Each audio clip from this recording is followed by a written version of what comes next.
Hello and welcome. I have with me today Dana Pharant from Toronto. Hello, Dana. How are you? Very good. How are you doing, Holger? I'm doing great. It's always great to see you, Dana. Dana calls herself a badass business performance coach. Dana, what is a badass business performance coach? So I love helping people to step into something that I call authentic empowerment, where you are the one that's in charge of your destiny, your business, and this idea, this concept that we're stepping into what I call the inner dominatrix.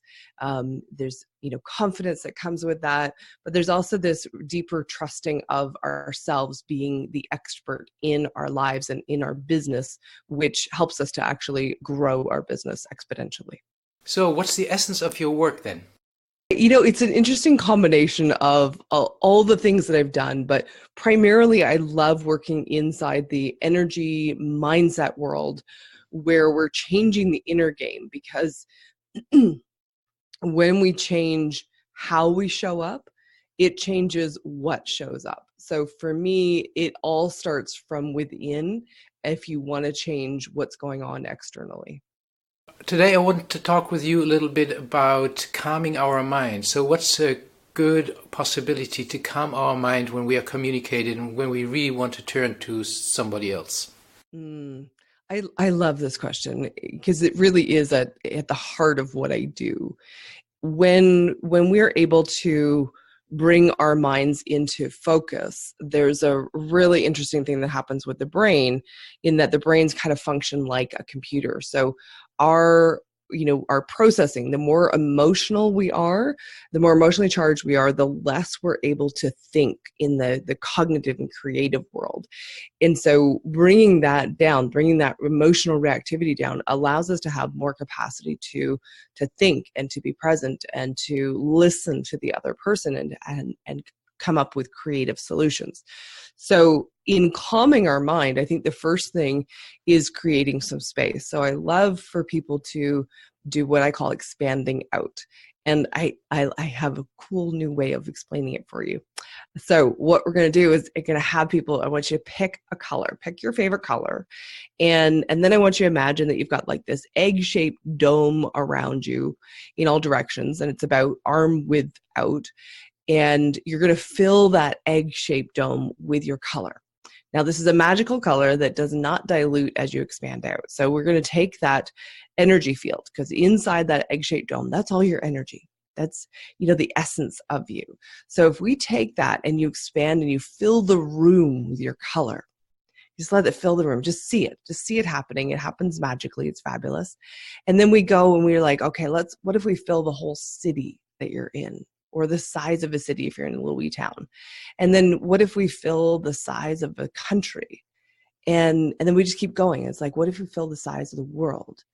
Now, I usually keep going with people, but at this point, I think most people can get a sense of having more space around them, having more ease. And it also allows for us to have some perspective to actually pull back.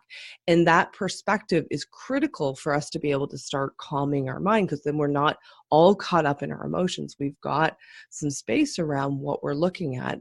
And that begins the process for me for bringing us back into the room, back into being present with what is.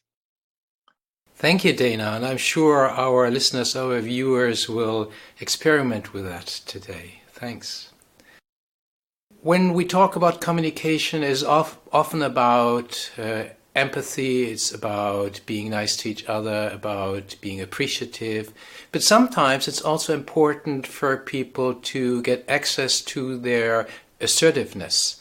And that's, well, it's difficult for some people to be empathetic. For many people, particularly for many women, it's difficult in the professional world to be assertive. What's your idea on that, and what's a possibility to be assertive without being offensive? Another great question. It's fabulous because there's that. It seems like there's an opposition in this that you are either, if you are being assertive, for a lot of people, they think that that's being offensive. And I think it's that misconstrued idea of what assertive looks like. And especially, like you say, for a lot of women, we've been modeled um, assertiveness as aggression. We've been modeled it as more the, I need to stand up for my rights. I've got to like really hold firm and yell loudly and get seen, get heard, because that's maybe the only way it's worked, is to be really, more aggressive in our approach.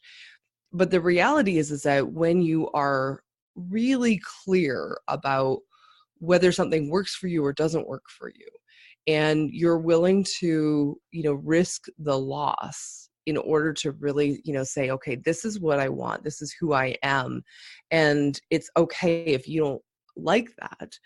If we're willing to risk that, if we're willing to stand in it, then assertiveness can be the quietest, softest piece. I can be assertive, and I do this all the time, and I model it for people, is being really assertive without saying a word, in holding this space of like, this is who I am and this is what I'm standing with, and it's okay if you don't like it. So it's that piece for me, is that when we're being assertive, we don't have to have the other person in agreement with us. And I think that's what flips it over to aggression, is when we are trying to impose our ideas and we're trying to get that other person on board.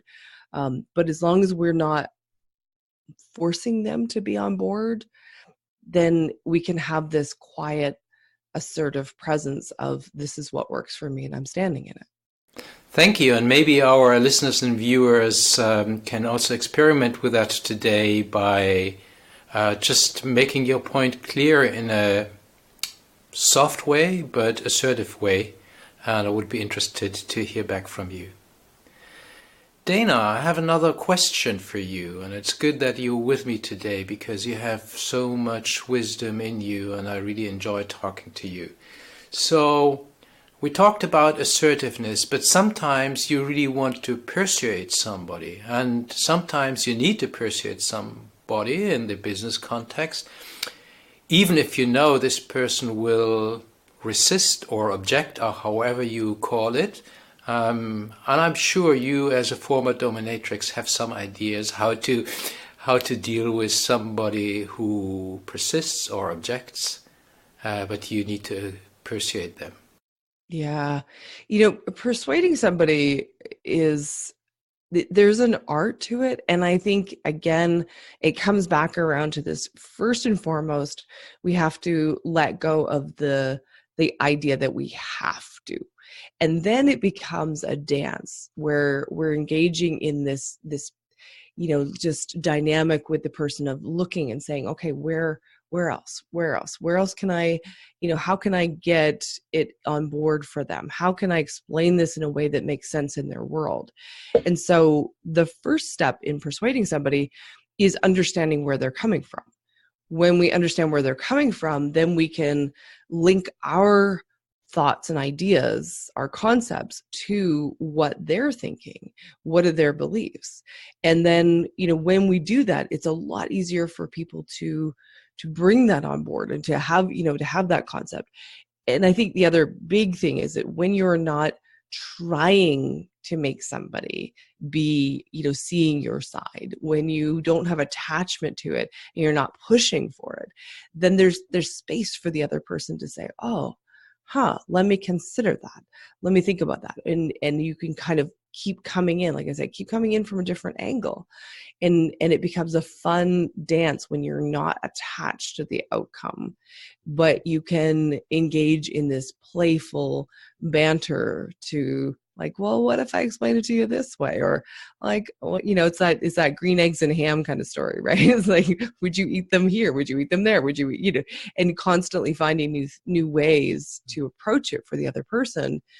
And eventually, they will either be on side or they won't, but you will have learned new ways to engage with that person, and you'll learn new things about how they see the world.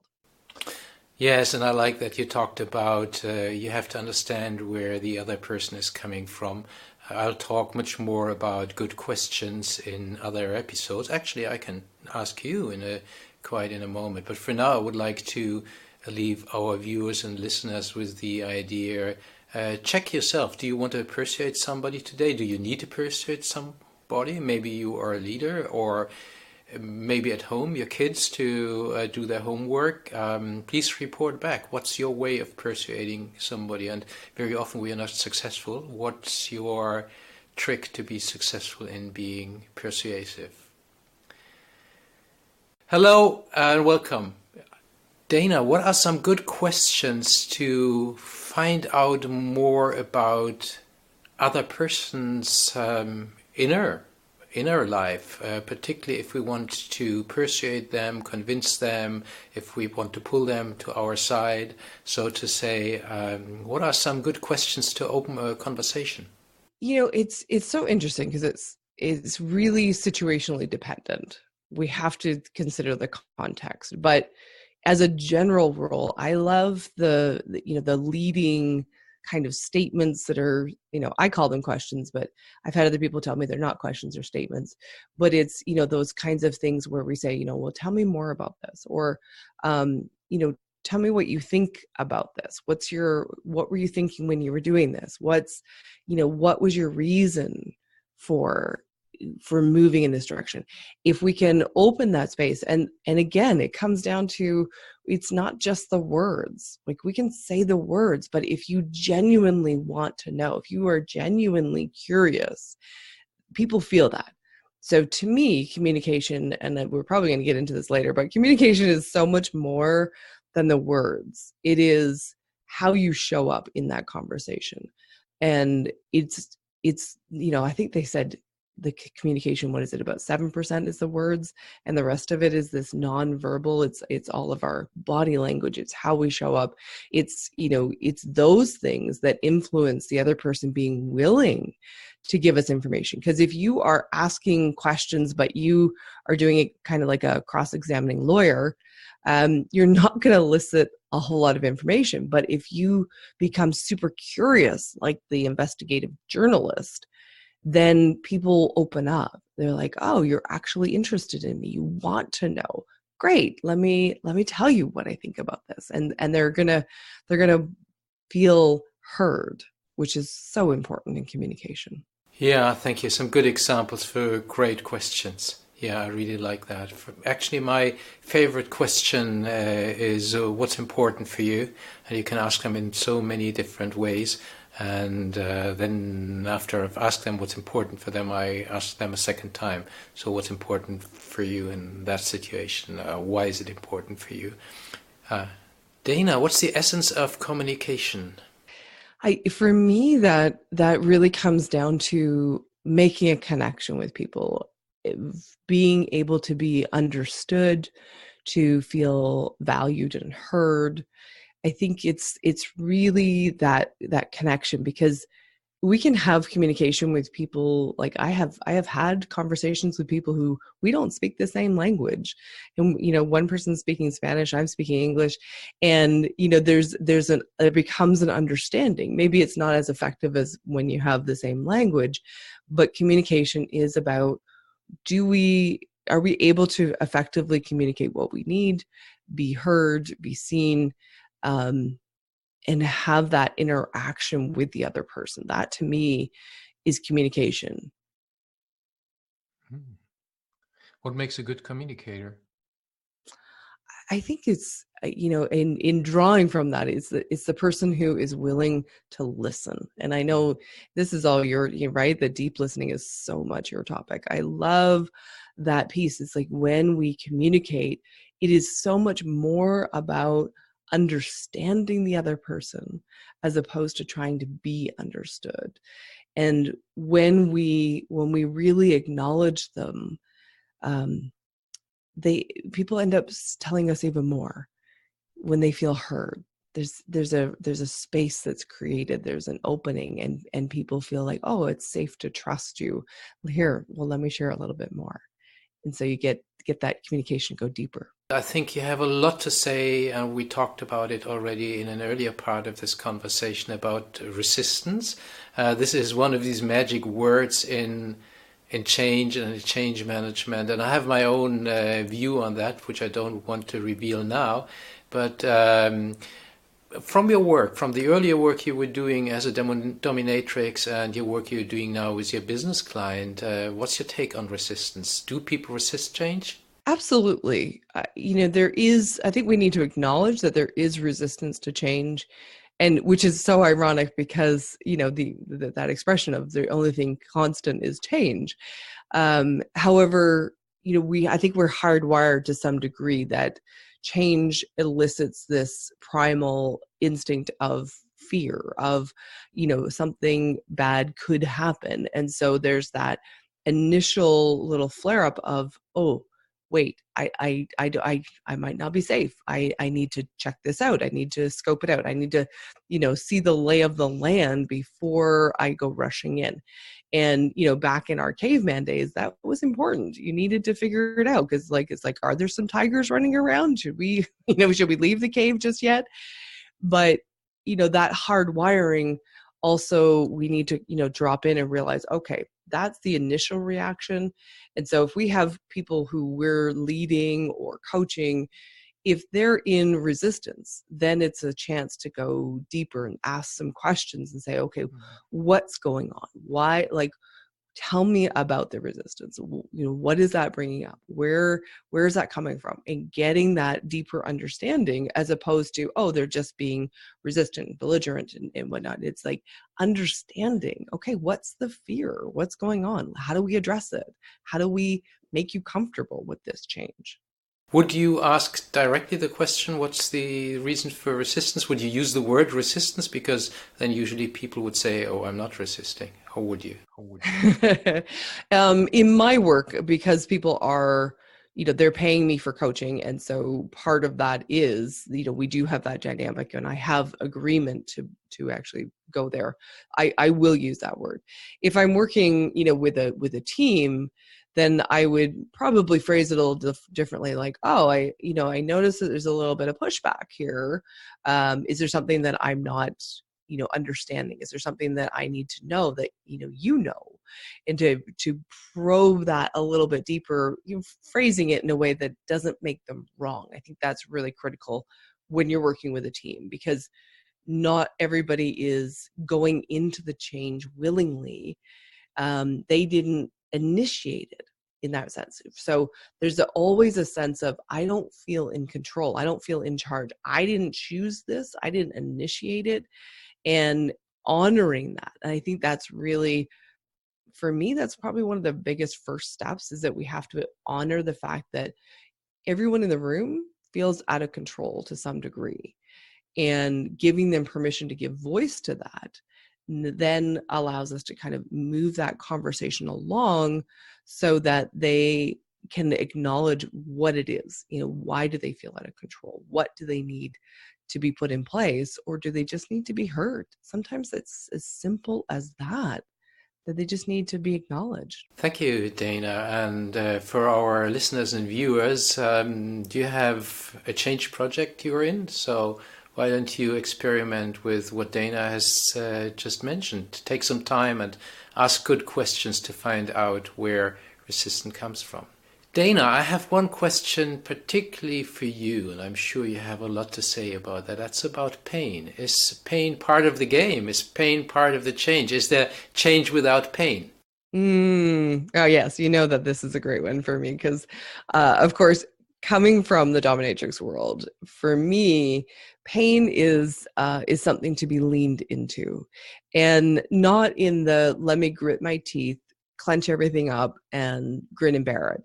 It's deeper than that, in that, and I'll pull from my world. So if you are in a scene and so somebody is flogging you, when you tighten up, when you resist it, when you do that, it actually makes it painful, like real pain. But when you relax and you surrender into it and you let yourself, move in and breathe, and it's also applied in a, incrementing, not just like full on, you can actually transform that pain into something that's pleasurable.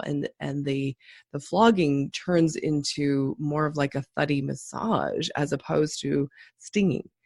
And I think this is one of the things that I love for people to, to also think about in their lives when you're dealing with any kind of change, when you're dealing with something that is like mentally or emotionally painful, uncomfortable, that what if you were able to, expand out? We talked about that in an earlier piece. What if you're able to expand out and let yourself breathe into that pain and welcome it? And here's the really cool piece is that, for me anyway, is that when we allow ourselves to welcome and embrace the pain and the crap that comes at us in our lives, we have so much more that we can feel great about, because we have all of it. We get the good, the bad, and the ugly in life. But if we're embracing the bad and the ugly, then all of life gets to be a joy, which is a very strange concept for so many people. But that is where ultimately I love to take people to that goal, is being able to embrace all of it and enjoy all of it. So, dear viewers and listeners, that's your exercise for today. If you feel some pain, either physical pain, maybe you have a slipped disc, I don't hope so, or any other thing which causes you pain, I hope you're well. But in particular, if you feel pain coming from change, which is imposed on you, breathe. Try to relax. We mean it serious. Dana, recently you have published a book. Can you tell us something about it and show it to us, please? I did. Thank you so much for asking. So this is the Inner Dominatrix Guide to Become a Badass in Business. And the book is packed with tools for getting you into the mindset of being the badass in business that you deserve to be. It also brings a lot of the stories of, how I'm translating this world of the dominatrix into business. I know it's a bit of a stretch for a lot of people, but moving that into an archetype so that you have, another way of looking at business, looking at the mindset, because sometimes when we look at it differently, it sinks in a new way and we pick it up. So I'm so excited to share that, and it's available on Amazon and also on on Amazon. And I can tell you it's great fun. I can really recommend it. Dana, that was a great conversation. Thank you so much. You are such a great source. It's always great talking to you. Oh, it is such a pleasure, Holger. You are an amazing person, and I love the work that you are doing in the world.